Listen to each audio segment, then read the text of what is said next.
Hello students, welcome है आपका मेरे यूट्यूब चैनल पे जिसका नाम है क्रिस्पी कॉमर्स।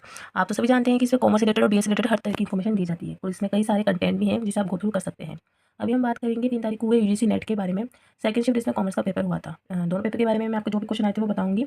अगर एक स्टूडेंट जो एस्पिरेंट है उसकी तरफ से पेपर को देखा जाए तो जितना भी सही से मैं बता सकती हूँ मैं आपको उतना बताऊँगी, और जितने भी रियलिस्टिक तरीके से बता सकती हूँ कि हाँ ये क्वेश्चन आए थे तो वो मैं पूरा ट्राई करूँगी। तो जो हमारा पेपर फर्स्ट है जनरल, जो सबके लिए ही जनरल होता है। इसका यूनिट फर्स्ट है टीचिंग एप्टीट्यूड। इसमें टीचिंग एड्स के बारे में आया था कि अगर एक टीचर स्टूडेंट्स को प्रोजेक्ट देता है तो वो कौन से मेथड में आता है। एजुकेशन सॉफ्टवेयर के बारे में भी आया था कि वोटिंग करवानी है या पोल वगैरह करवाने हैं तो उसके लिए कौन सा सॉफ्टवेयर यूज़ करना चाहिए। एंड जो हमारी यूनिट सेकंड है रिसर्च है, उसमें बहुत सारी क्वेश्चंस आए थे। जो रिसर्च स्टडी के ऑलमोस्ट इक्वल ही होती है क्योंकि एक क्वेश्चन था डिस्टेंस से रिलेटेड, वो इसमें भी आया था और वो उसमें भी आया था। यूनिट फर्स्ट में भी आया था, यूनिट सेकंड में भी आया था। काई स्क्वायर से रिलेटेड क्वेश्चन थे, वो उसमें 2 क्वेश्चन आए थे जिसमें काई स्क्वायर के फीचर्स पूछ रहे थे कि कौन से होते हैं कौन से नहीं होते हैं। एंड क्वांटिटेटिव रिसर्च से रिलेटेड क्वेश्चन आया था कि क्वांटिटेटिव रिसर्च में के अंदर कौन कौन से फीचर होते हैं। एंड रीअरेंज करना आया था कि रिसर्च प्रोग्राम को रीअरेंज कीजिए कि पहले स्टेप कौन सा होता है, सेकंड कौन सा होता है। प्रोबेबिलिटी से रिलेटेड क्वेश्चन आए थे, उसमें प्रोबेबिलिटी सैम्पलिंग से रिलेटेड बहुत सारे मेथड दे रही थी, पूछा था एग्जाम्पल देके कि कौन सा इसका एग्जाम्पल होगा। इसके अंदर ये था कि आपको एक क्वेश्चन दे दिया था, एक एग्जाम्पल था, तो पूछा था कि इनमें से कौन सा मेथड होगा, कोटा होगा या प्रोबेबिलिटी सैम्पलिंग ऐसे होगी। एंड जो यूनिट 4 है कम्युनिकेशन की, उसमें से मेमोरी रिलेटेड क्वेश्चन आया था कि कम्युनिकेशन टाइप्स होते हैं, जब हम कम्युनिकेट करते हैं तब जो हमारी मेमोरी में होता है हम उस चीज़ का यूज़ करते हैं नहीं करते हैं। जैसे एक गर्ल थी तो उसकी फाइट हुई थी अपनी फ्रेंड से, पर उसको ये नहीं पता कि इंसिडेंट कौन सा इंसिडेंट था, उससे रिलेटेड क्वेश्चन था। एंड जो यूनिट 5 है मैथ एंड रीजनिंग की, उसमें से परसेंटेज एंड डिस्काउंट प्रॉफिट, उसमें डिस्काउंट एंड प्रॉफिट से रिलेटेड क्वेश्चन था कि परसेंटेज दे के रखी थी कि अगर इतने लोग इतने चावल को इतने दिन में ख़त्म करते हैं तो जो इतने लोग हैं वो कितने दिन में ख़त्म करेंगे। एंड डिस्काउंट एंड प्रॉफिट से रिलेटेड क्वेश्चन था। और इसके साथ ही जो यूनिट 6 है लॉजिकल रीजनिंग, उस रिलेटेड में क्वेश्चन था। उसमें 4 क्वेश्चन आए थे जो कॉन्ट्रेडिक्ट वाले क्वेश्चन थे कि कुछ मांसाहारी बिल्ली है कुछ नहीं है, उस रिलेटेड 2 क्वेश्चन थे। एक वैलिड एंड नॉन वैलिड वाला क्वेश्चन था कि ये आर्ग्यूमेंट वैलिड कब होता है ये कब नहीं होता है, उस रिलेटेड था। एक उपनयन से रिलेटेड क्वेश्चन आया था।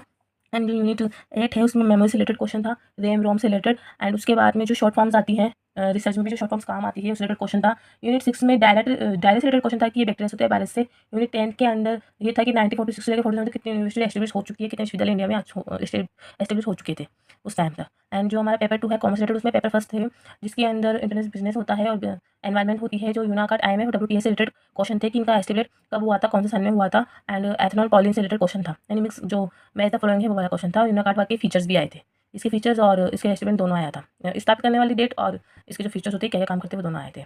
इसके बाद जो सेकंड यूनिट है अकाउंट्स की, उसके अंदर कंप्लीट लिक्विडेशन एक्सपेंसेस की हम पहली प्रायोरिटी किसको देंगे किसको नहीं देंगे उससे रिलेटेड था। एंड रेशियो जो था वो पैसेज में आया था, ईजी था, हो गया था। रेशियो भी इतना शांत होकर करने वाला था मतलब। एंड इसके साथ ही कंपनी का जो निगमन करवाते हैं फॉर्मूले जो उसकी स्थापित होती है इनकॉर्पोरेट होती है उसके फीचर्स आते हैं। फीचर्स भी नहीं, एक तरह से उनको रीअरेंज करना था, पहले क्या होगा फिर क्या होगा। एंड जो थर्ड है बिजनेस इकोनॉमिक्स, उसके अंदर इलास्टिक और जो सब्स्टिट्यूट अपने प्रोडक्ट होते हैं उससे प्रैक्टिकल क्वेश्चन आता है कि बिंदु लोज कुछ अमाउंट देकर रखी थी कि बिंदु लोज निकालो, और चाय अगर उसकी मूल्य इतना बढ़ जाता है उसकी मात्रा इतना बढ़ जाती है तो प्रैक्टिकल क्वेश्चन था कि कितना परसेंट वो बढ़ेगा, इस तरह से क्वेश्चन था। एंड यूनिट फॉर्म में MM अप्रोच आई थी, उसके जो सेकंड MM अप्रोच है उसके फीचर्स पूछे थे। एंड डिस्काउंटेड मेथड आया था कि कौन कौन सा डिस्काउंट मेथड होता है कौन कौन सा नहीं होता है। And foreign exchange related question statement भी था कि इसमें से कौन सा फॉरेन एक्सचेंज से क्या बोलेंगे, ऑपरेटिंग बोलेंगे, ट्रांसलेशन बोलेंगे, क्या बोलेंगे। एंड जो यूनिट 5 है उसमें भी अपने से रिलेटेड क्वेश्चन आता है कि कौन सा मेथड है कौन सा नहीं है। यूनिट 6 से लेकर यूनिट 8 मार्केट से रिलेटेड स्टेप एंड फंक्शंस आए थे, जैसे डिवीजन किसी डिवीजन का आ गया, फंक्शन का आ गया, ये ऑर्गेनाइज के जो पार्ट होते हैं इन्हें मैच करना था। एंड MPO के बारे में आया था 360 एंड 720 के बारे में, और कुछ जो रीएनएच वाले होते हैं स्टेप्स वो भी आए थे।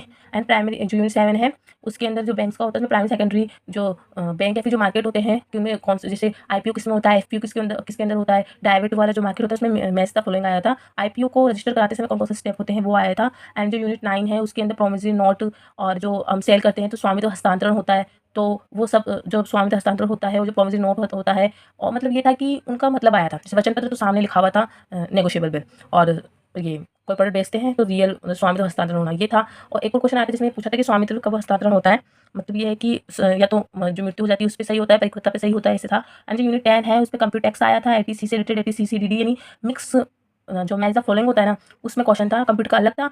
ऐसे ATC-ATC-CD, ATC-1B ऐसे रिलेटेड क्वेश्चन था जो आपको अमाउंट्स मिक्स करने थे। एंड 70 नंबर का जो सेक्शन है सैलरी का उससे रिलेटेड क्वेश्चन था कि इसमें कौन कौन सी चीज़ें आती है, जैसे वेजेस हुई, प्रैक्टिस हुई वगैरह। 1991 से रिलेटेड जो डबल टैक्सेशन होता है तो इनके ये दोनों पूछे थे।